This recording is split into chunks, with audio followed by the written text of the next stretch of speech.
ആരെങ്കിലും അള്ളാഹുവിൻ്റെ പരിശുദ്ധമായ അസ്മാഉൽ ഹുസ്നയിലെ ഈ പവിത്രമായ ഇസ്മ പലതവണ ഉരുവിട്ടാൽ അവൻ്റെ എല്ലാ കാര്യങ്ങളും പെട്ടെന്ന് പൂർത്തീകരിച്ച് കിട്ടും.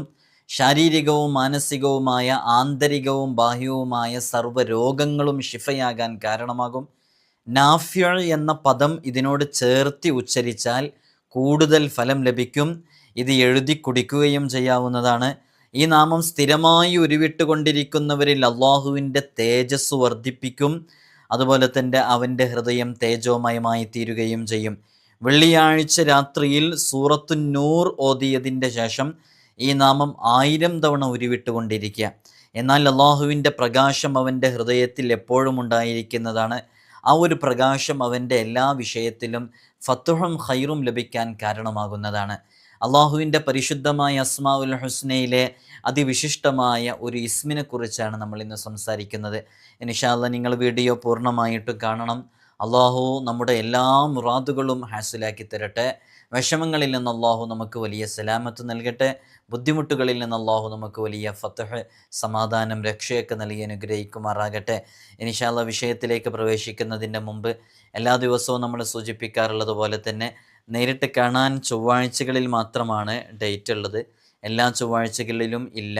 ഉള്ളത് ചൊവ്വാഴ്ചകളിൽ ആണ് എന്നാണ് ഈ പറഞ്ഞതിൻ്റെ അർത്ഥം. അപ്പോൾ ആ ചൊവ്വാഴ്ചകളിൽ നേരിട്ട് വരാൻ വേണ്ടി ബുക്ക് ചെയ്യാൻ വിളിക്കേണ്ടത് ഞായറാഴ്ച 10 മണിക്ക് ശേഷമാണ്. അപ്പോൾ ഏതെല്ലാം ചൊവ്വാഴ്ചകളിലാണ് ഉണ്ടായിരിക്കുക എന്നുള്ളത് നമ്മൾ ഇൻസ്റ്റഗ്രാമിൻ്റെ ഐഡിയിൽ അപ്ഡേറ്റ് ചെയ്യാറുണ്ട്. വാട്സപ്പിൽ സ്റ്റാറ്റസ് വെക്കുമ്പോൾ നമ്പർ സേവ് ചെയ്തവർക്ക് മാത്രമാണ് കാണാൻ സാധിക്കുക. അതുകൊണ്ടാണ് നമ്മൾ ഇൻസ്റ്റഗ്രാമിൽ അപ്ഡേറ്റ് ചെയ്യുമ്പോൾ നിങ്ങൾക്ക് ഡിസ്ക്രിപ്ഷനിൽ അതിൻ്റെ ഐ ഡി ഉണ്ട്. അതിൽ പോയി നോക്കിയാൽ നിങ്ങൾക്ക് ഇൻഷാ അല്ലാഹ് കാര്യങ്ങളൊക്കെ മനസ്സിലാക്കാൻ പറ്റും, ഏതെല്ലാം ചൊവ്വാഴ്ചകളിലാണ് ഉള്ളത് എന്നുള്ളത്. ഇൻഷാ അല്ലാഹ് അല്ലാഹു സുബ്ഹാനഹു വ തആല നമ്മൾ അനുഭവിക്കുന്ന എല്ലാ പ്രയാസങ്ങളിൽ നിന്നും നമുക്ക് വലിയ രക്ഷയും സമാധാനവും ഫത്തുഹൊക്കെ നൽകി അനുഗ്രഹിക്കുമാറാകട്ടെ. അള്ളാഹുവിൻ്റെ പരിശുദ്ധമായ അസ്മാഉൽ ഹുസ്നയിലെ അതിവിശിഷ്ടമായ ഒരു ഇസ്മാണ് അന്നൂർ എന്ന് പറയുന്ന ഇസ്മ. അള്ളാഹുവിൻ്റെ ഒരു മഹത്തായ ഇസ്മാണ് നൂർ എന്ന് പറയുന്നത്. പ്രകാശം എന്നാണ് അതിനർത്ഥം. നമുക്കറിയാം അള്ളാഹു നൂറുസ്സമാവാതി വൽ അർള്, നമ്മൾ വിശുദ്ധ ഖുർആനിലൂടെ കേട്ടിട്ടുണ്ട്. പ്രകാശം എന്നാണ് നൂറിൻ്റെ അർത്ഥം. വെളിച്ചം, ഒളിവ്, പ്രകാശം എന്ന്. അപ്പോൾ ഈ സ്വയം വ്യക്തമാവുകയും മറ്റുള്ളവയെ വ്യക്തമാക്കുകയും ചെയ്യുന്നതാണ് യഥാർത്ഥത്തിൽ പ്രകാശം. അപ്പോൾ പ്രകാശം എന്നുള്ളത് അത് നമുക്ക് അനുഗ്രഹമാണ് പല സന്ദർഭങ്ങളിലും, അല്ലേ? ഈ പ്രകാശമില്ലായ്മ അതൊരു അന്ധകാരമാണ് യഥാർത്ഥത്തിൽ. അപ്പോൾ അള്ളാഹുവിൻ്റെ അതിവിശിഷ്ടമായ ആ മഹത്തായ ഇസ്മ കൊണ്ട് നമുക്ക് ചെയ്യാൻ പറ്റുന്ന ഒരുപാട് അമലുകളുണ്ട്. ഇൻഷാ അല്ലാഹ് ഇന്ന് നമ്മൾ ആ അമലുകളെ കുറിച്ചാണ് സംസാരിക്കുന്നത്. പല ദിവസങ്ങളിലായി നമ്മൾ അള്ളാഹുവിൻ്റെ പരിശുദ്ധമായ അസ്മാഉൽ ഹുസ്നയിലെ പല ഇസ്മുകളെക്കുറിച്ചും നമ്മൾ ചർച്ച ചെയ്തിട്ടുണ്ട്. ആകാശഭൂമികളിലുള്ള സകല വസ്തുക്കളിലും അള്ളാഹുവിൻ്റെ സാന്നിധ്യം വളരെ പ്രകടമായതുകൊണ്ടാണ് സകല വസ്തുക്കളിലേക്കും അള്ളാഹുവിൻ്റെ പ്രകാശം പ്രവഹിക്കുമെന്ന് പറഞ്ഞത്. അള്ളാഹു വിശുദ്ധ ഖുർആനിൽ അതിനെക്കുറിച്ച് കൃത്യമായി പറയുന്നുണ്ട്. അള്ളാഹുവിൻ്റെ ഓരോ ഇസ്മുകളും വളരെയധികം ഫലങ്ങൾ ചെയ്യുന്നതാണ്. അത് കൃത്യമായി ഉപയോഗിക്കാനും പ്രയോഗിക്കാനും നമുക്ക് കഴിയണം. അസ്മാഉൽ ഹുസ്നയിലെ ഓരോ ഇസ്മുകളുടെയും അദദുകൾ മനസ്സിലാക്കിയിട്ട് അതിൻ്റെ അർത്ഥം മനസ്സിലാക്കി അതിൻ്റെ ആശയം മനസ്സിലാക്കി പ്രയോഗിക്കാൻ വേണ്ടി നമുക്ക് സാധിക്കണം. അപ്പോൾ നമ്മൾ വലിയ വലിയ പ്രയാസങ്ങളിലേക്ക് അകപ്പെടുമ്പോൾ അതുമായി ബന്ധപ്പെട്ട ഇസ്മുകൾ നമ്മുടെ ജീവിതത്തിലേക്ക് നമ്മൾ പ്രാവർത്തികമാക്കുമ്പോൾ, ചൊല്ലിക്കൊണ്ടിരിക്കുമ്പോൾ നമ്മുടെ ആ ഓരോ വിഷയങ്ങളും ഉരുക്കഴിയുന്നതും കെട്ടഴിയുന്നതും അതിൽ നിന്ന് സലാമത്ത് ലഭിക്കുന്നതും നമുക്കൊക്കെ അനുഭവിച്ചറിയാൻ സാധിക്കും. ഓരോ ഇസ്മുകളും അത്ഭുതങ്ങളുടെ കലവറയാണ്. പലപ്പോഴും നമ്മൾ പറയുമ്പോൾ നിങ്ങളൊക്കെ ആ ഇസ്മുകളുടെ അമലുകളും അതുമായി ബന്ധപ്പെട്ട വിവരങ്ങളൊക്കെ നോട്ടിലേക്ക് പ്രത്യേകം എഴുതി വെക്കുന്നവരാണ്. നിങ്ങളുടെ ദൈനംദിന ജീവിതത്തിലേക്ക് കടന്നു വരുന്ന ഓരോ പ്രതിസന്ധികളിലെയും നിങ്ങൾ തരണം ചെയ്യാൻ ആ ഇസ്മുകളാണ് ഉപയോഗിക്കുന്നത് എന്നറിയുക. പ്രത്യേകമായിട്ട് നമ്മൾ ഓരോ വിഷയങ്ങളും ചെയ്യുമ്പോൾ ആദ്യം നമ്മുടെ വിഷയവുമായി ബന്ധപ്പെട്ട ഒരു ഖുർആനിലെ ആയത്തോ സൂറത്തോ ഓതുക. അതിനുശേഷം മുത്തുനബി സല്ലല്ലാഹു അലൈഹി വസല്ലം തങ്ങൾ പറഞ്ഞ ഏതെങ്കിലും ഒരു ഹദീസിൻ്റെ ദിക്റുകളോ ദുആകളോ ഉണ്ടാകും, അത് കൊണ്ടുവരിക. അതിനുശേഷം നമ്മൾ ഈ പറഞ്ഞ അസ്മാഉൽ ഹുസ്നയിലെ ഒരു ഇസ്മും കൂടെ ചേർത്തുക. ഇത് മൂന്നും കൂടെ ഒരു കോംബോ ആയിട്ട് നമ്മൾ ചെയ്യേണ്ട എല്ലാ വിഷയങ്ങളും കൂടെ അള്ളാഹുവിൻ്റെ മുമ്പിൽ ഇതിങ്ങനെ ഈ രൂപത്തിൽ പല വിഷയങ്ങളെയും നിങ്ങൾ അഭിമുഖീകരിച്ച് നോക്കൂ. അതിലൊക്കെ വലിയ രക്ഷ നമുക്ക് ലഭിക്കാൻ കാരണമാകും.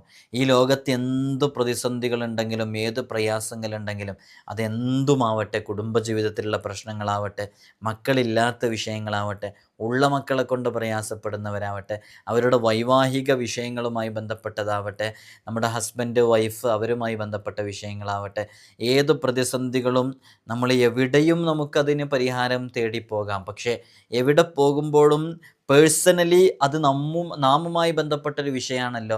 ആ വിഷയത്തിൽ അള്ളാഹുവിലേക്ക് ചേർത്തിയിട്ട് അള്ളാഹുവിൻ്റെ മുമ്പിൽ നമ്മളതിനെ ഇറക്കി വെച്ച് അള്ളാഹുവിനോട് ആ വിഷയം പറയാൻ ഉപകരിക്കുന്ന രൂപത്തിലുള്ള അമലുകളാണ് നമ്മൾ പറയുന്നത്. ഇപ്പോൾ ഒരു ഉദാഹരണം പറയാം.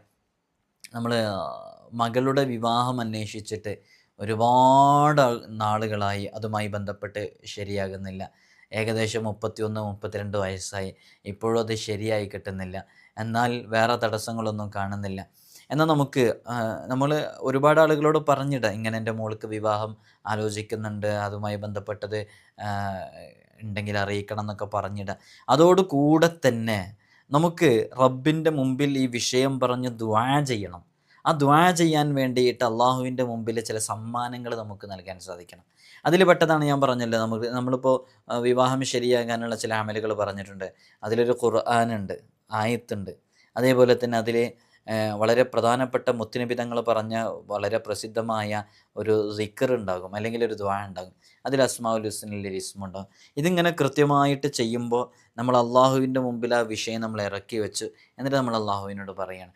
പലപ്പോഴും ലഹരിക്കും മദ്യത്തിനൊക്കെ അടിമപ്പെട്ട് MDMA LSD പോലെയുള്ള പുതിയ കാലങ്ങളിലെ ലഹരി ഉൽപ്പന്നങ്ങൾക്കും മദ്യത്തിനൊക്കെ അകപ്പെട്ട് വളരെയധികം മ്ലേച്ഛമായ മോശപ്പെട്ട സാഹചര്യത്തിൽ ജീവിക്കുന്ന ഒരുപാട് മക്കളെ കൊണ്ട് പ്രയാസപ്പെടുന്നവരുണ്ട്, ഉപ്പമാരെ കൊണ്ട്, ഭർത്താക്കന്മാരെ കൊണ്ട് പ്രയാസപ്പെടുന്നവർ. അപ്പോൾ അത്തരം വിഷയങ്ങളിലൊക്കെ നമ്മൾ പലപ്പോഴും പറയാറുണ്ട്, നിങ്ങൾ ഇന്ന കാര്യം ഇതുപോലെ ഒരു 41 ദിവസം കൃത്യമായിട്ട് ചെയ്യുമെന്ന്. ഇത് നമ്മൾ പറയുമ്പോൾ തന്നെ പലർക്കും നന്നായിട്ടത് വിശ്വാസം വരും. കാരണം നമ്മൾ അതിൻ്റെ ഡൗട്ട്സ് ക്ലിയർ ചെയ്യുമ്പോൾ നമുക്കതൊന്ന് മനസ്സിലാക്കാൻ പറ്റും. അപ്പോൾ അതങ്ങനെ ആത്മാർത്ഥമായിട്ട് ചെയ്യുമ്പോൾ എന്താണ് സംഭവിക്കുന്നതെന്ന് വെച്ചാൽ, നമ്മൾ ആ ഖുർആൻ ഓതിയിട്ട് അത് ഇഷ്ഫി എന്ന് പറഞ്ഞ് ഓതിയിട്ട് നമ്മളത് അവർക്ക് കുടിക്കാനോ അല്ലെങ്കിൽ അവരുമായി ബന്ധപ്പെട്ട സ്ഥലത്ത് വെക്കാനോ അല്ലെങ്കിൽ അതുമായി ബന്ധപ്പെട്ട ചില അമലുകളൊക്കെ ചെയ്യാൻ പറയുമ്പോൾ അവിടെ ആത്മീയമായൊരു പരിഹാരമാണ് അവിടെ നടന്നുകൊണ്ടിരിക്കുന്നത്. ആ ആത്മീയമായ പരിഹാരം എന്നുള്ളത് ഈ ദുനിയാവിൽ വെച്ച് നാം ചെയ്യുന്ന ഏതു പരിഹാരങ്ങൾക്കും മികച്ചു നിൽക്കുന്ന, മീതെ നിൽക്കുന്ന നല്ല പരിഹാരമാണ്. പലപ്പോഴും നമുക്ക് പല രൂപത്തിലും അതിൻ്റെ കൃത്യമായ അനുഭവങ്ങൾ നമുക്ക് വ്യക്തമായി മനസ്സിലായിട്ടുണ്ട്. പല സന്ദർഭങ്ങളിലും ഒരിക്കലും രക്ഷ കിട്ടില്ല എന്ന് കരുതിയ എത്രയോ പ്രതിസന്ധികളുമായി നമ്മുടെ മുമ്പിൽ വരുന്ന എത്രയോ ആളുകളുണ്ട് ദൂര ദിക്കുകളിൽ നിന്ന്. അവരൊക്കെ അവരുടെ ഓരോ പ്രതിസന്ധികളും പറയുമ്പോൾ നമ്മൾ തന്നെ കുറഞ്ഞ സമയം കേൾക്കാൻ സമയം ഉണ്ടാവുള്ളൂ. ആ സമയത്ത് അത് കേട്ട് അത് കൃത്യമായി അതിൻ്റെ വിഷയങ്ങൾ മനസ്സിലാക്കിയിട്ട് ഒരമൽ കൊടുക്കുമ്പോൾ അതിന് നല്ല റിസൾട്ട് കാണുന്നത് അത് നമ്മുടെ മഹത്വം കൊണ്ടല്ല എന്നെപ്പോഴും പറയാറുണ്ട്.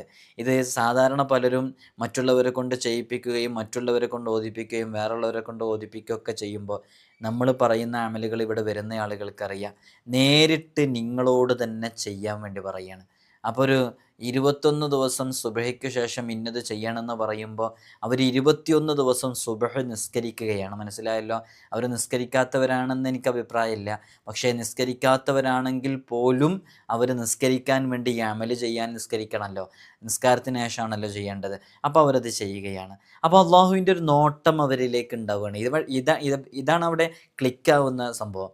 അപ്പോൾ അള്ളാഹുവിൻ്റെ ഒരു നോട്ടം ഉണ്ടാവണം. ഇതുവരെ നിസ്കരിക്കാതെ, ഇതുവരെ നോമ്പ് അനുഷ്ഠിക്കാതെ, ഇതുവരെ ഇസ്ലാമിക വിഷയങ്ങൾ പരിഗണിക്കാതെ നടന്നിരുന്ന ആൾ, ഒരു 40 വയസ്സായിട്ടും വിവാഹം ശരിയാവാത്ത ഒരാൾ നമ്മുടെ മുമ്പിൽ വരുമ്പോൾ അയാളോട് നമ്മൾ അയാളുടെ കാര്യങ്ങളൊക്കെ മനസ്സിലാക്കിയിട്ട് 21 ദിവസം ഇങ്ങനെ ചെയ്യണമെന്ന് പറയുമ്പോൾ അയാൾ 21 ദിവസം സുബഹ് നിസ്കരിക്കണം. എല്ലാ നിസ്കാരങ്ങളും ഒഴിവാക്കരുത്. നമ്മളിതൊരു ദഅവത്തിൻ്റെ മാർഗമായിട്ടാണ് കണക്കാക്കുന്നത്.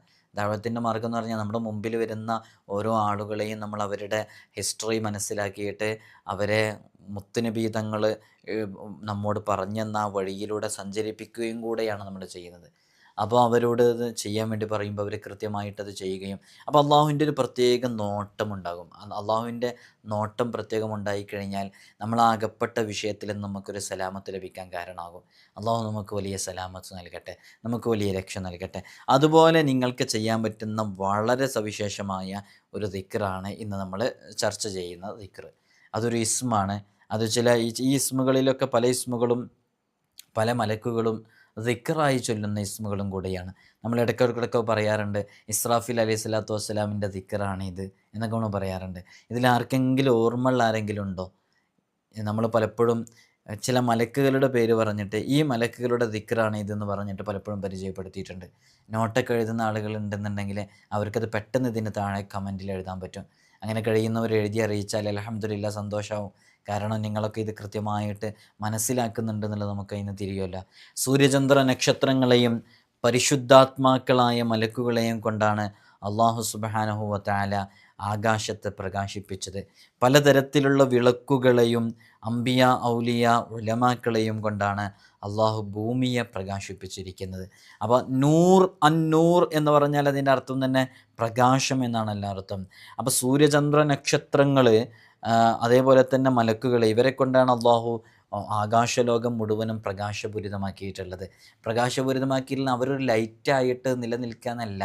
ആകാശഭൂമികളിലെ പ്രകാശം എന്ന് പറയുന്നത് അവരൊക്കെയാണ് പരിശുദ്ധാത്മാക്കൾ. നമ്മുടെ ഈ ദുനിയാവിൽ നിന്ന് ജീവിച്ച് വിട പറഞ്ഞു പോയ വലിയ വലിയ മഹാന്മാരുടെ ആത്മാക്കൾ, അതേപോലെ തന്നെ സൂര്യചന്ദ്ര നക്ഷത്രങ്ങൾ, ഇവയൊക്കെയാണ് ആകാശലോകത്തെ പ്രകാശിപ്പിക്കുന്നത്. എന്നാൽ ഈ ഭൂമിയിൽ പലതരത്തിലുള്ള ഭൂമിയിൽ അള്ളാഹുവിലേക്ക് അടുത്ത് ജീവിച്ച വലിയ വലിയ മഹാരഥന്മാരാകുന്ന ഔലിയാക്കളുണ്ട്, അമ്പിയാക്കളുണ്ട്, ഉലമാക്കളുണ്ട്. ഓരോ കാലത്തും ഓരോ രൂപത്തിലുമുള്ള വലിയ വലിയ മഹത്തുക്കൾ ഈ ഭൂമിയിൽ ജീവിച്ചുകൊണ്ടിരിക്കും. അവരൊക്കെയാണ് ഈ ഭൂമിയെ പ്രകാശിപ്പിച്ചുകൊണ്ടിരിക്കുന്നത്. നമ്മളൊന്ന് ആലോചിച്ച് നോക്കും, നമ്മുടെ ജീവിതത്തിൽ അങ്ങനെ നമുക്ക് പ്രകാശമായി നിലനിൽക്കാൻ സാധിക്കണം. അതാണ് ഈ ഇസ്മ നമ്മോട് ആവശ്യപ്പെടുന്നത്. നമ്മൾ മറ്റുള്ളവർക്ക് പ്രകാശമായി നിലനിൽക്കണം. ഈ പ്രകാശമായി നിലനിൽക്കണം എന്ന് പറയുമ്പോൾ മറ്റുള്ളവർക്ക് വെളിച്ചമേകാൻ നമുക്ക് സാധിക്കണം. നാം ഓരോ ദിവസവും ഒരുപാട് ആളുകളെ നമ്മൾ കണ്ടുമുട്ടുന്നുണ്ട്, സംസാരിക്കുന്നുണ്ട്, പരിചയപ്പെടുന്നുണ്ട്. അപ്പോൾ അവരോടൊക്കെ ദീനിൻ്റെ കാര്യങ്ങളുമായിട്ട് ചർച്ചയിൽ ഏർപ്പെടുക, ദീനിൻ്റെ വിഷയങ്ങളുമായി ഏർപ്പെടുക. അവർ നിസ്കാരം ഒരാളുടെ ഏറ്റവും പ്രധാനപ്പെട്ട വിഷയമാണല്ലോ നിസ്കാരം. അവർ നിസ്കാരം നിലനിർത്തുന്നവരാണെന്ന് അന്വേഷിക്കുമ്പോൾ അല്ല എന്ന് മനസ്സിലാകുമ്പോൾ, മോനെ നിനക്ക് മരിച്ചു പോകണ്ടേ? ഇത് ചോദിക്കുമ്പോൾ വിചാരിക്കും ഇവരൊക്കെ പഴഞ്ചൻ ആളുകളാണ്, ഇതൊക്കെ ചോദിക്കേണ്ടതും പറയേണ്ടതും നമ്മുടെ ചർച്ചയിലേക്ക് വരേണ്ട വിഷയങ്ങളൊക്കെയാണ്. നിസ്കരിക്കാത്ത ആളുകളാണെന്ന് മനസ്സിലാകുമ്പോൾ ഏത് നിമിഷവും നമ്മൾ വിട പറയേണ്ടവരാണ്. നമുക്ക് ഈ ദുനിയാവിൽ നിന്ന് ഇതൊന്നും കൊണ്ടുപോകാൻ കഴിയില്ല, നമ്മൾ നിസ്കാരങ്ങൾ, നോമ്പുകൾ, ഇബാദത്തുകൾ മാത്രമേ കഴിയുള്ളൂ എന്നൊക്കെ പറഞ്ഞ് മനസ്സകങ്ങളിലേക്ക് നല്ല ഉപദേശങ്ങൾ കൊടുക്കുക. അപ്പോൾ ആ ഉപദേശങ്ങൾ കൊടുക്കുന്നത് കാരണമായിട്ട് നമുക്ക് പ്രകാശമായി നിലനിൽക്കാൻ സാധിക്കും. അങ്ങനെ പ്രകാശമായി നാം ഓരോരുത്തരും നിലനിൽക്കുക എന്നുള്ളതാണ് ഈ ഇസ്മ നമ്മോട് ആവശ്യപ്പെടുന്നത് എന്ന് ഇതുമായി ബന്ധപ്പെടുത്തി നമ്മൾ ചേർത്തി പറയുകയാണ്. ഒരാൾ ഈ ഇസ്മ നമ്മളിതിൻ്റെ തുടക്കത്തിൽ പറഞ്ഞു, പലതവണ ചൊല്ലിയാൽ എല്ലാ പ്രവർത്തനവും സഫലമായി തീരും, എല്ലാ ആഗ്രഹങ്ങളും അവന് പൂർത്തീകരിക്കാൻ കാരണമാകും, അവൻ്റെ ആന്തരികവും ബാഹ്യവുമായ സർവ അസുഖങ്ങളും ഭേദമാകും. നാഫ്യ എന്ന ഇസ്മ നമ്മളതിനെക്കുറിച്ച് ചർച്ച ചെയ്തിട്ടുണ്ടോ എന്നുള്ളത് അറിയില്ല. നാഫ്യ എന്ന് പറയുന്ന ഇസ്മ അള്ളാഹുവിൻ്റെ പരിശുദ്ധമായ ഇസ്മാണ്. ആ ഒരു ഇസ്മും കൂടെ ചേർത്ത് ചൊല്ലിയാൽ വളരെയധികം ഉപകാരപ്പെടും. അപ്പം യാ നൂറു യാ അല്ലാഹ്, യാ നാഫിഉ യാ അല്ലാഹ് എന്ന് ചേർത്ത് ചൊല്ലാം. അപ്പം നമ്മുടെ ശരീരത്തിലെ ബാഹ്യവും ആന്തരികവുമായ ഒരുവിധം രോഗങ്ങൾക്കൊക്കെ ശിഫയാകുമെന്ന് പറഞ്ഞാൽ നമ്മുടെ ശരീരത്തിനകങ്ങളിലുള്ള രോഗങ്ങൾ എന്തൊക്കെയാണ് നമുക്കറിയില്ല. ഏതൊക്കെയാണ് ആ രോഗങ്ങളുമായി ബന്ധപ്പെട്ട വിഷയങ്ങൾ എന്നുള്ളത് നമുക്കറിയില്ല. ഒരുപാട് വിഷയങ്ങൾ നമ്മുടെ ശരീരത്തിൻ്റെ ഉൾഭാഗങ്ങളിൽ നടക്കുന്നുണ്ട്. നമ്മുടെ ഹേർട്ട് കൃത്യമായി വർക്ക് ചെയ്യണം, നമ്മുടെ കിഡ്നി കൃത്യമായിട്ട് വർക്ക് ചെയ്യണം, അതിന് ഡാമേജ് വരാൻ പാടില്ല, അതിനെന്തെങ്കിലും പോരായ്മകൾ ഉണ്ടാകാൻ പാടില്ല. അതിന് പോരായ്മകൾ ഉണ്ടാകുമ്പോഴാണ് നമുക്ക് ആരോഗ്യ പ്രശ്നങ്ങൾ ഉണ്ടാകുന്നതല്ലേ. ഇപ്പോൾ ഷുഗറൊക്കെ ഉള്ള ആളുകൾക്ക് കിഡ്നിയുമായി ബന്ധപ്പെട്ട രോഗങ്ങൾ വരാനുള്ള സാധ്യത വളരെയധികം കൂടുതലാണ്. അപ്പോൾ നമുക്കതിന് രോഗങ്ങൾ തീരെ ഉണ്ടാകാൻ പാടില്ല. ഉണ്ടായിക്കഴിഞ്ഞാൽ വലിയ പ്രയാസമായിരിക്കും. ഒന്നാമത് രോഗങ്ങൾ ഉണ്ടായി കൃത്യമായിട്ട് നമുക്ക് ഇബാദത്ത് ചെയ്യാൻ കഴിയില്ല. എന്തുകൊണ്ട് ഇബാദത്ത് ചെയ്യാൻ ഉന്മേഷം ഉണ്ടാവില്ല, എപ്പോഴും ക്ഷീണമായിരിക്കും. അപ്പോൾ നമുക്ക് ശരിക്കും നിസ്കരിക്കാൻ അള്ളാൻ്റെ മുമ്പിൽ കൃത്യമായി ഇബാദത്ത് ചെയ്യാനോ കഴിയില്ല. അതുകൊണ്ടാണ് എപ്പോഴും ദുആ ചെയ്യുമ്പോൾ ആഫിയത്തിന് വേണ്ടി ദുആ ചെയ്യണമെന്ന്. അള്ളാഹുവിന് ഏറ്റവും ഇഷ്ടമുള്ളത് ആഫിയത്തിന് വേണ്ടി ദുആ ചെയ്യൽ അള്ളാഹുവിന് അങ്ങേറ്റവും ഇഷ്ടമുള്ളൊരു കാര്യവും കൂടെയാണ്. അതുകൊണ്ട് നമ്മുടെ ആന്തരികാവയവങ്ങൾക്കുള്ള രോഗങ്ങൾ എന്താണെന്ന് അറിയില്ല. ഒരു സുപ്രഭാതത്തിൽ പെട്ടെന്നൊരു പനിയോ തലവേദനയോ വന്ന് ചെക്ക് ചെയ്യുമ്പോഴാണ് കിഡ്നി മുഴുവൻ പോയിട്ടുണ്ടെന്ന് തിരിച്ചറിയാൻ പറ്റുന്നത്. അപ്പോൾ നമ്മുടെ ആന്തരികാവയവങ്ങൾക്ക് സംഭവിക്കുന്ന രോഗങ്ങൾ അത് മാറാൻ ഈ ഇസ്മ വളരെയധികം ഉപകാരപ്പെടും. അപ്പോൾ ഇത് പലതവണ ഇങ്ങനെ ചൊല്ലിക്കൊണ്ടേ ഇരുന്നാൽ മതി. ഇതിൻ്റെ അതത് എത്രയാണെന്ന് നമ്മൾ പറയുന്നുണ്ട്. ആ അതതനുസരിച്ച് ചൊല്ലാം, അല്ലെങ്കിൽ ഒരു കൃത്യമായ എണ്ണം നിങ്ങളോട് ആരെങ്കിലുമൊക്കെ എവിടെയെങ്കിലുമൊക്കെ പോകുമ്പോൾ പറഞ്ഞിരുന്നൊരു എണ്ണം ഉണ്ടാകും. ആ എണ്ണം പറയുക. പലപ്പോഴും ഇവിടെ പലരും വരുന്ന സമയത്തൊക്കെ നമ്മൾ അവർക്ക് ചൊല്ലാൻ വേണ്ടിയിട്ട് അതിൻ്റെ എണ്ണങ്ങളൊക്കെ പറഞ്ഞു കൊടുക്കാറുണ്ട്. അപ്പോൾ നാഫിഉ എന്ന പദം ചേർത്തിയിട്ട് ചൊല്ലിയാൽ വളരെയധികം ഉപകാരപ്പെടും എന്നുള്ളതാണ്. ഇത് എഴുതി കുടിക്കുകയും ചെയ്യാം. ആന്തരികാവയവങ്ങളിലൊക്കെ സംഭവിക്കുന്ന രോഗങ്ങൾക്ക് കൂടുതൽ ഫലം ചെയ്യും എഴുതിയിട്ട് കുടിക്കുമ്പോൾ. അത് എഴുതിയിട്ട് കുടിക്കുക എന്ന് പറഞ്ഞാൽ എഴുതിയിട്ട് മായ്ച്ച് കുടിക്കുന്ന രൂപമുണ്ട്. അതേപോലെ തന്നെ നമ്മളത് ഈ ഇസ്മ ചൊല്ലിയിട്ട് വെള്ളത്തിൽ ഇഷ്വി എന്ന് പറഞ്ഞ് ഊതിയിട്ട് കുടിക്കുന്ന രൂപമുണ്ട്. പല രൂപങ്ങളുണ്ട്. ഇൻഷാ അല്ലാഹ് അത്തരം വിഷയങ്ങളിൽ നമ്മൾ മറ്റൊരു സന്ദർഭത്തിൽ ഇൻഷാ അല്ലാഹ് നമ്മൾ അതിനെക്കുറിച്ചുള്ള വീഡിയോ പ്രത്യേകമായിട്ട് ചെയ്യുന്നുണ്ട്. പലരും എങ്ങനെയാണ് കലം ഉപയോഗിച്ച് എഴുതേണ്ടത്, എങ്ങനെയാണ് പിഞ്ഞാണത്തിൽ എഴുതുമ്പോൾ, പ്ലേറ്റിൽ എഴുതുമ്പോൾ എങ്ങനെ എഴുതി തുടങ്ങണം, എവിടെ നിന്ന് തുടങ്ങണം, തുടങ്ങുമ്പോൾ എന്തെങ്കിലും പ്രത്യേകമായിട്ട് കൊടുക്കാനുണ്ടോ എന്നൊക്കെ പലരും ചോദിക്കുന്നവരുണ്ട്. ഇൻഷാ അല്ലാഹ് അത് മറ്റൊരു വിഷയത്തിൽ പറയുമ്പോൾ ഉൾപ്പെടുത്താമെന്ന് ഓർമ്മപ്പെടുത്തുകയാണ്. അപ്പോൾ നാഫിഉ എന്ന പദം ചേർത്തിയിട്ട് ഇസ്മ ചേർത്തിയിട്ട് ചൊല്ലുമ്പോൾ അത് വളരെയധികം ഫലം ചെയ്യുമെന്നുള്ളതാണ്. ഈ നാമം സ്ഥിരമായി ഉരുവിട്ടുകൊണ്ടിരിക്കുന്നവരിൽ അള്ളാഹു തേജസ് വർദ്ധിപ്പിക്കും, അവൻ്റെ ഹൃദയം തേജോമയമായി തീരുകയും ചെയ്യും. അപ്പോൾ ഈ ഇസ്മ നമ്മുടെ ശാരീരികവും മാനസികവുമായ രോഗങ്ങൾക്ക് ഉപയോഗപ്പെടുത്താം. അതുപോലെ തന്നെ നമ്മുടെ ഏതേതു മുറാദുകൾ ഹാസിലാകാൻ വേണ്ടി ഉപയോഗപ്പെടുത്താം. ഇങ്ങനെയുള്ള വിഷയങ്ങൾക്കൊക്കെ വളരെയധികം ഫലമുള്ള ഇസ്മാണ്. വെള്ളിയാഴ്ച രാത്രി സൂറത്തുന്നൂർ എല്ലാവർക്കും അറിയാവുന്ന സൂറത്താണ്. സൂറത്തുന്നൂർ ഓതിയതിൻ്റെ ശേഷം ഈ ഇസ്മ 1000 തവണ ഉരുവിട്ടുകൊണ്ടിരിക്കുക. അപ്പോൾ സൂറത്തുന്നൂർ വെള്ളിയാഴ്ച രാത്രി എന്ന് പറയുമ്പോൾ വെള്ളിയാഴ്ച രാവ് ഓതിക്കൊണ്ടിരിക്കുക. എന്നാൽ അള്ളാഹുവിൻ്റെ പ്രകാശം അവൻ്റെ ഹൃദയത്തിൽ എപ്പോഴും ഉണ്ടാകും. നിങ്ങളൊന്ന് ആലോചിച്ച് നോക്കൂ. ഓരോ വെള്ളിയാഴ്ച രാവിലെ നമ്മൾ ഇബാദത്തിന് വേണ്ടി പ്രത്യേകം മാറ്റി വെക്കുന്നൊരു സമയമാണ്. ആ സമയത്ത് ഇനി മുതൽ ഏതെങ്കിലും ഒരു വെള്ളിയാഴ്ചയെങ്കിലും ഇത് ചെയ്യാൻ വേണ്ടി ശ്രമിക്കുക. അപ്പോൾ നിങ്ങളൊക്കെ ഇപ്പോൾ ഈ ഒരുപാട് അമലുകൾ കേൾക്കുമ്പോൾ, ഓരോ വീഡിയോകളും കേൾക്കുമ്പോൾ അതങ്ങ് കഴിഞ്ഞു പോകും. അപ്പോൾ പിന്നീടത് ചിലപ്പോൾ കിട്ടിക്കൊള്ളണമെന്നില്ല. അപ്പോൾ അതിന് ഞാൻ എപ്പോഴും പറയാറുണ്ട്, നിങ്ങളൊരു നോട്ട്ബുക്കോ ഒരു ഡയറിയോ ഒക്കെ എടുത്ത് വെച്ച് ഈ ഇസ്മ നിങ്ങൾക്കറിയുന്ന ഭാഷയത്തിൽ മലയാളത്തിലോ അറബിയിലോ ഒക്കെ ഹെഡിങ് കൊടുക്കുക, യാ നൂറു യാ അള്ളാഹ്. എന്നിട്ട് ഈ പറയുന്ന അമലുകളൊക്കെ അതിൽ ചെറിയ രൂപത്തിലുള്ള അർത്ഥം എഴുതി വെക്കുക. ഓരോ ഇസ്മിൻ്റെ അർത്ഥങ്ങൾ അറിഞ്ഞ് അതിൻ്റെ ആശയം അറിഞ്ഞൊക്കെ മനസ്സിലാക്കി ചൊല്ലിയ നല്ല ഫലമുണ്ടാകും. പ്രത്യേകിച്ച് റിയാദയൊക്കെ പൂർത്തിയാക്കി വീട്ടിയ ഒരുപാട് ആളുകളുണ്ട്, അവർക്കൊക്കെ നല്ല ഫലം ഉണ്ടാകും.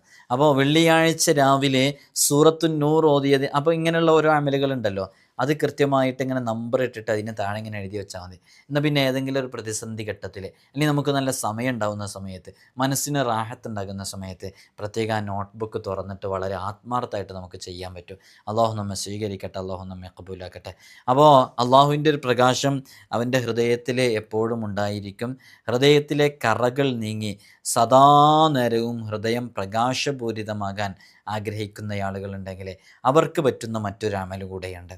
നമ്മുടെ ഹൃദയം എപ്പോഴും ശുദ്ധീകരിക്കപ്പെടണം അല്ലേ? കാരണം എന്താ? ഇന്നല്ലാഹ ലാ യൻദുറു ഇലാ അജ്സാമിക്കും, അള്ളാഹു നമ്മുടെ ശരീരങ്ങളിലേക്ക് നോക്കുന്നില്ല. വലാ യൻദുറു ഇലാ സുവരിക്കും, നിങ്ങളുടെ രൂപങ്ങളിലേക്ക് അള്ളാഹു നോക്കുന്നില്ല. വല്ലാഹു വലാക്കിൻ യൻദുറു ഇലാ ഖുലൂബിക്കും, അള്ളാഹു നിങ്ങളുടെ ഹൃദയാന്തരങ്ങളിലേക്കാണ് നോക്കുന്നത്. നോക്കുന്ന സ്ഥലത്തിന് അറബിയിൽ മൻളർ എന്ന് പറയാം. അപ്പോൾ അള്ളാഹു നോക്കുന്ന സ്ഥലമാണ്, അള്ളാഹുവിൻ്റെ മൻളറാണ് യഥാർത്ഥത്തിൽ നമ്മുടെ ഹൃദയം. അപ്പോൾ ആ ഹൃദയം എപ്പോഴും ശുദ്ധീകരിച്ച് വെക്കണം. അപ്പോൾ ഹൃദയത്തിലെ കറകൾ നീങ്ങി സദാസമയവും ഹൃദയം പ്രകാശപൂരിതമായി തീരാൻ അത് അള്ളാഹുവിൻ്റെ നോട്ടസ്ഥലമാണ്. ആ നോട്ടസ്ഥലം വളരെ ശുദ്ധിയായി നിലനിൽക്കാൻ ഈ ഇസ്മിന് സുബ്ഹ് നിസ്കാര ശേഷം ഉരുവിടലിനെ പതിവാക്കിയാൽ മതി, വലിയ ഫലം ലഭിക്കും. നമ്മുടെ ഹൃദയം വിശ്വാസത്തിൻ്റെയും വിജ്ഞാനത്തിൻ്റെയും പ്രഭ കൊണ്ട് സദാസമയം പ്രകാശപൂരിതമാകും സുബ്ഹ് നിസ്കാരത്തിന് ശേഷം ഇങ്ങനെ ചെയ്താൽ. അതുപോലെ തന്നെ യാ ഹയ്യു യാ ഖയ്യൂം എന്ന് പറയുന്ന അള്ളാഹുവിൻ്റെ അസ്മാഉൽ ഹുസ്നയിലെ 2 ഇസ്മുകളാണ്. അതൊരു പ്രത്യേക ദിക്റും കൂടെയാണ്. അങ്ങനെ നമ്മൾ സാധാരണ സ്വലാത്ത് മജ്ലിസുകളിലൊക്കെ ചൊല്ലുമ്പോൾ ഇസ്തിഗ്ഫാർ ചൊല്ലും, അസ്തഗ്ഫിറുല്ലാഹൽ അളീം, ലാ ഇലാഹ ഇല്ലല്ലാഹ് എന്നുള്ള തഹ്ലീൽ ചൊല്ലും, അതേപോലെ തന്നെ സ്വലാത്ത് ചൊല്ലും. അതിൻ്റെ കൂട്ടത്തിൽ ചൊല്ലുന്ന ഒന്നാണ് യാ ഹയ്യു യാ ഖയ്യൂം എന്ന് പറയുന്ന ഒരു ദിക്ർ. അത് അസ്മാഉൽ ഹുസ്നയിലെ 2 ഇസ്മുകൾ ചേർന്നിട്ടുള്ള ദിക്റും കൂടെയാണ്. അപ്പോൾ സുബ്ഹ് നിസ്കാരത്തിന് ശേഷം യാ ഹയ്യു യാ ഖയ്യൂം എന്ന് 111 പ്രാവശ്യം ചൊല്ലിയതിന് ശേഷം അഹീ ഖൽബി ബിനൂരി മഅരിഫത്തിക യാ അർഹമർ റഹീമീൻ. ഞാൻ എഴുതിയിട്ടില്ല, ഒന്നുമില്ല, പ്രയാസമില്ല പഠിക്കാൻ. അഹീ ഖൽബി, അഹീ ഖൽബി, എൻ്റെ ഹൃദയത്തിനെ നീ ജീവിപ്പിക്കണേ, നീ ഹയാത്താക്കണേ. അതാണ് അഹീ ഖൽബി ബിനൂരി മഅരിഫത്തിക, നിൻ്റെ മഅരിഫത്തിൻ്റെ നൂറ് കൊണ്ട്, യാ അർഹമർ റഹീമീൻ. അതാണ് അല്ലാഹുമ്മ അഹീ ഖൽബി ബിനൂരി മഅരിഫത്തിക യാ അർഹമർ റഹീമീൻ. ഒന്ന് പറഞ്ഞു നോക്ക്. സുബ്ഹിക്ക് ശേഷം 111 പ്രാവശ്യം എഴുതി വെച്ചോ കൃത്യമായിട്ട്. യാ ഹയ്യു യാ ഖയ്യൂം, യാ ഹയ്യു യാ ഖയ്യൂം, യാ ഹയ്യു യാ ഖയ്യൂം, യാ ഹയ്യു യാ ഖയ്യൂം എന്ന് 111 പ്രാവശ്യം ചൊല്ലിയതിൻ്റെ ശേഷം അല്ലാഹുമ്മ അഹ്യി ഖൽബി ബിനൂരി മഅരിഫത്തിക യാ അർഹമർ റഹീമീൻ എന്ന് 11 പ്രാവശ്യം ഹൃദയത്തിൻ്റെ ഭാഗത്ത് കൈവച്ച് ചൊല്ലുകയും ചെയ്ത് ആ ഭാഗത്ത് ഊതുകയും ചെയ്യാൻ പല മഹാന്മാരും നിർദ്ദേശിക്കാറുണ്ട്. നല്ല ഫലം നമ്മുടെ ജീവിതത്തിലുണ്ടാകും. എൻ്റെ ശബ്ദം കേൾക്കുന്ന ഉമ്മമാർ, ഉപ്പമാർ, ഈ അമലുകളൊക്കെ ജീവിതത്തിൽ പകർത്തിക്കോ. അള്ളാഹുവിൻ്റെ സാമീപ്യം നമുക്ക് ലഭിക്കാൻ ഇതെല്ലാം കാരണമാണ്. അള്ളാഹുവിൻ്റെ നോട്ടമുണ്ടാകാൻ കാരണമാണ്. അള്ളാഹു നമുക്ക് വലിയ തൗഫീഖ് നൽകി അനുഗ്രഹിക്കുമാറാകട്ടെ. ഒരു കാര്യത്തെ സംബന്ധിച്ച് നമുക്ക് അവ്യക്തത വരികയോ യാത്രയിൽ നമുക്ക് വഴിപിഴക്കുകയോ ഒക്കെ ചെയ്താൽ നല്ല നീയത്തോടെ, ഇഖ്ലാസോടുകൂടെ, മനസ്സാന്നിധ്യത്തോടുകൂടെ ഈ നാമം ഉരുവിട്ടാൽ അവർക്ക് നേർവഴി കണ്ടു കിട്ടും. വ്യക്തമായി എങ്ങനെയാണ് ആ കാര്യം ചെയ്യേണ്ടത് എന്നുള്ള ഒരു അകക്കാഴ്ച നമുക്കുണ്ടാകും, ഒരു ഉൾക്കാഴ്ച, ഇൻസൈറ്റ് നമുക്കുണ്ടാകും. നമ്മളിപ്പോൾ ഏതെങ്കിലും ഒരു വിഷയത്തിൽ എന്താണ് അവിടെ തീരുമാനം എടുക്കേണ്ടത് എന്ന് നമുക്കറിയുന്നില്ല. അങ്ങനെ ഒരു ഘട്ടത്തിൽ പലപ്പോഴും നമ്മൾ എത്തിച്ചേരും. എന്താണ് അവിടെ നമ്മളൊരു ഡിസിഷൻ എടുക്കേണ്ടത്? എന്താ എനിക്ക് ചെയ്യേണ്ടത് മനസ്സിലാവുന്നില്ല. പലപ്പോഴും പലരും പറയുന്നതാണ്, ഞാൻ എന്താ ചെയ്യുക, ഓന അങ്ങനെ പറഞ്ഞപ്പോൾ എന്താ ചെയ്യുക എന്നൊക്കെ പറഞ്ഞ് നമ്മൾ പ്രതിസന്ധിയിലാകുന്ന സമയത്ത്, എന്തു ചെയ്യണമെന്നറിയാതെ തകർന്നു പോകുന്ന സമയത്ത് അവിടെ ടെൻഷൻ അടിച്ച് കരയാതെ, അവിടെ പ്രയാസപ്പെടാതെ, വളരെ ആത്മാർത്ഥമായിട്ട് യാ നൂറു യാ അള്ളാ, യാ നൂറു യാ അള്ളാ, യാ നൂറു യാ അള്ളാ, അള്ളാൻ്റെ നൂറ് കിട്ടിയാൽ പിന്നെ ആ പ്രയാസം തീർന്നു കിട്ടുമല്ലോ. ഇരുൾ മുറ്റിയ റൂമിൽ ഏകാന്തമായിരുന്ന് കണ്ണടച്ച് ഈ ദിക്ർ ധാരാളം തവണ ഉരുവിട്ട് കഴിഞ്ഞാൽ ഒരു പ്രത്യേക അവസ്ഥയിൽ അവൻ എത്തുകയും അത്ഭുതകരമായ പല വിഷയങ്ങളും അവനെ അറിയുകയും കാണാൻ സാധിക്കുകയും മനസ്സിലാക്കാൻ കഴിയുകയൊക്കെ ചെയ്യും. അവരുടെ ഖൽബിൽ എന്താണോ അവനെ കൃത്യമായി അറിയേണ്ടത് അതൊക്കെ കൃത്യമായി തെളിയുകയും ചെയ്യും. ഇതൊക്കെ റിയാളകളൊക്കെ പൂർത്തിയാക്കി വീട്ടിയ ആളുകളാണെങ്കിൽ, നമ്മൾ ഈ പറഞ്ഞ ചെറിയ റിയാളകളൊന്നും അല്ല കേട്ടോ, വലിയ ഒരുപാട് റിയാളകളുണ്ട്. അത്തരം റിയാളകളൊക്കെ പൂർത്തിയാക്കി വീട്ടിയവരാണെങ്കിൽ പറയും വേണ്ട, നല്ല ഫലമുണ്ടാകും. അള്ളാഹു നമ്മെ സ്വീകരിക്കട്ടെ, അള്ളാഹു നമ്മെ കബൂലാക്കട്ടെ, അള്ളാഹു നമുക്ക് ഇജാബത്ത് നൽകട്ടെ, അള്ളാഹു നമുക്ക് നാം ചെയ്യുന്ന എല്ലാ വിഷയങ്ങളിലും അള്ളാഹു നമുക്ക് വലിയ ഫത്ഹ് നൽകട്ടെ. ഈ പരിശുദ്ധമായ നാമം കൊണ്ട് അള്ളാഹുവിലേക്ക് അടുക്കാൻ ശ്രമിക്കുന്നവർ അവരുടെ ഹൃദയമാകുന്ന ദർപ്പണം ദിക്റുകൾ കൊണ്ട് കഴുകി ശുദ്ധീകരിച്ചു കൊണ്ടേയിരിക്കണം. ഹലാലായ ആഹാരം, ഭക്ഷണം മാത്രമേ നമ്മൾ കഴിക്കാവൂ. സുഖഭോഗങ്ങൾ, അമിതമായിട്ടുള്ള സുഖാഡംബരങ്ങളിൽ മതിമറന്ന് ജീവിക്കരുത്. ജീവിക്കാൻ ആവശ്യമായ വിഷയങ്ങളിൽ മാത്രം കോൺസെൻട്രേറ്റ് ചെയ്ത് ശ്രദ്ധ ചെലുത്തി ബാക്കിയൊക്കെ റബ്ബിനെക്കുറിച്ച് ചിന്തിക്കാനും റബ്ബിനെക്കുറിച്ച് മനസ്സിലാക്കാനും റബ്ബിനെ ദിക്റ് ചെയ്യാനും അള്ളാഹുവിലെ തഖ്വയിലായി ജീവിക്കാനും സമയം ചെലവഴിച്ച് നോമ്പുകളൊക്കെ, സുന്നത്ത് നോമ്പുകളൊക്കെ എടുത്ത് വളരെ ആത്മാർത്ഥമായിട്ട് ജീവിക്കുക. അള്ളാഹു നൂറുസ്സമാവാതി വൽ അർള് എന്ന ആയത്ത് അയാൾ പതിവാക്കുകയും വെറുതെ സമയം വേസ്റ്റാക്കാതെ ഇതൊക്കെ കൃത്യമായിട്ട് ചെയ്താൽ നല്ല ഫലമുണ്ടാകും. ഇപ്പം നമ്മൾ ഇതുമായി ബന്ധപ്പെട്ട് സൂറത്തു നൂറ് പറഞ്ഞു, അള്ളാഹു നൂറുസ്സമാവാതി വൽ അർള് എന്ന് പറയുന്ന ആയത്ത് പറഞ്ഞു. യാ നൂറു യാ അള്ളാ എന്ന് പറയുന്ന പവിത്രമേറിയ ഇസ്മിനെക്കുറിച്ച് നമ്മൾ കൃത്യമായി വിശദീകരിച്ചു. അള്ളാഹു ഇതുകൊണ്ടൊക്കെ നമ്മൾ ചെയ്യുന്ന എല്ലാ അമലുകളിലും നമുക്കൊക്കെ നല്ല റിസൾട്ട് നൽകട്ടെ. ഈ ഇസ്മിൻ്റെ അദദ് പറയുന്നത്, നൂർ എന്ന് പറയുമ്പോൾ അതിൽ എത്ര അക്ഷരങ്ങളുണ്ട്? നൂർ എന്ന് പറയുമ്പോൾ എത്ര അക്ഷരങ്ങളാ? 3 അക്ഷരങ്ങളുണ്ട്. നൂർ അല്ലേ? നൂന്, വാവ്, റോ. നൂൻ എന്ന് പറയുന്നത് നമുക്കൊക്കെ അതിൻ്റെ അദദ് അറിയാം. 50 നൂൻ എന്ന് പറയുന്നത്. വാവിൻ്റെ നമുക്കറിയാം. വാവ് മനസ്സിലാക്കാൻ ഞാൻ ഒരു ട്രിക്ക് പറഞ്ഞു തന്നിട്ടുണ്ടായിരുന്നു. വാവിൻ്റെ അതത് എത്രയെന്ന് മനസ്സിലാക്കാൻ അറിയാവുന്നവർ താഴെ എഴുതി അറിയിക്കുക. 2 കാര്യങ്ങൾ എഴുതി അറിയിക്കാൻ പറഞ്ഞിട്ടുണ്ട്. ഒന്ന് നേരത്തെ പറഞ്ഞൊരു കാര്യം, രണ്ടാമത്തത് വാവിൻ്റെ അതത് എത്ര എന്നുള്ളത്. വാവിൻ്റെ അതത് എങ്ങനെയാണ് മനസ്സിലാക്കാനുള്ള ട്രിക്ക് എന്താണെന്നൊരു ടെക്നിക്ക് പറഞ്ഞു തന്നിട്ടുണ്ടായിരുന്നു. വാവിൻ്റെത് 6 അപ്പോൾ 50 6 എത്രയായി? 56 ഇനി റാ എന്നുള്ളത് 200 അപ്പോൾ 256 ഇതിൻ്റെ അതത്.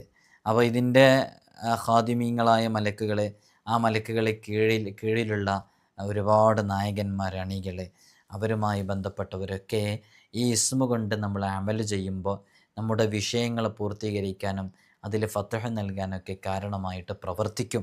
അള്ളാഹു നമുക്ക് വലിയ സലാമത്ത് നൽകട്ടെ. അള്ളാഹു നമുക്ക് വലിയ ഫത്ഹ് നൽകട്ടെ. നമ്മുടെ ഹൃദയം അള്ളാഹു പ്രകാശപൂരിതമാക്കട്ടെ. ജീവിതത്തിൻ്റെ നിഖില മേഖലകളിൽ വലിയ വലിയ പ്രതിസന്ധികളിൽ അകപ്പെട്ട എത്രയോ ആളുകൾ ഇവിടെ ഓരോ ചൊവ്വാഴ്ചകളിലും നേരിട്ട് വരുമ്പോൾ പല വിഷയങ്ങളും പറഞ്ഞ് പ്രത്യേകം ദുആ ചെയ്യാൻ വേണ്ടി ഏൽപ്പിക്കുമ്പോൾ നമുക്കാകെ പ്രതീക്ഷയുള്ളത് നിങ്ങളെപ്പോലെയുള്ള ആളുകൾ നമ്മൾ ദുആ ചെയ്യുമ്പോൾ ആത്മാർത്ഥമായി ആമീൻ പറയുന്നു. നമ്മൾ വലിയ ആളായതുകൊണ്ടല്ല, നിങ്ങളൊക്കെ ആമീൻ പറയുമ്പോൾ, ഇത്രയും ആളുകൾ ആമീൻ പറയുമ്പോൾ അള്ളാഹു തട്ടിമാറ്റൂല എന്നുള്ള ആ പ്രതീക്ഷയിലാണ് നമ്മൾ ദുആ ചെയ്യുന്നത്. അള്ളാഹുവെ, അവരൊക്കെ ഏതേത് വിഷയങ്ങൾക്കാണോ ഇവിടെ മുന്നിൽ വന്ന് പരിഹാരം പറഞ്ഞ് അവർ അമലുകൾ ചെയ്യാമെന്ന് പറഞ്ഞ് അവർ തന്നെ സ്വന്തമായിട്ട് ഖുർആൻ ഓതിയിട്ട് ദുആ ചെയ്യുന്നു, അള്ളാഹുവേ നീ അതിന് ഇജാബത്ത് നൽകണം അല്ലാ, നീ അതിന് ഖബൂൽ നൽകണം അല്ലാ. മാരകമായ രോഗങ്ങൾ കൊണ്ട് പ്രയാസപ്പെടുന്നവർ ആജിലായ ശിഫ നൽകണം അല്ലാ. ഇൻഷാ അല്ലാ ഒരാവർത്തി കൂടെ ഓർമ്മപ്പെടുത്തുകയാണ്, നേരിട്ട് വരാനുള്ള ഡേറ്റ് ചൊവ്വാഴ്ചകളിൽ മാത്രമാണ്. ചൊവ്വാഴ്ച നേരിട്ട് വരാൻ വേണ്ടി വിളിച്ച് ബുക്ക് ചെയ്യേണ്ടത് ഞായറാഴ്ച 10 മണിക്ക് ശേഷമാണ്. ഇൻഷാ അല്ലാ എല്ലാവരും പ്രത്യേകം എനിക്കും എൻ്റെ കുടുംബത്തിനും ഉമ്മ ഉപ്പ ഉൾപ്പെടെയുള്ളവർക്ക് വേണ്ടി പ്രത്യേകം ദുആ ചെയ്യണമെന്ന് വസിയത്ത് ചെയ്യുന്നു. ഇൻഷാ അല്ലാ. അസ്സലാമു അലൈക്കും വറഹ്മത്തുള്ളാഹി വബറകാതുഹു.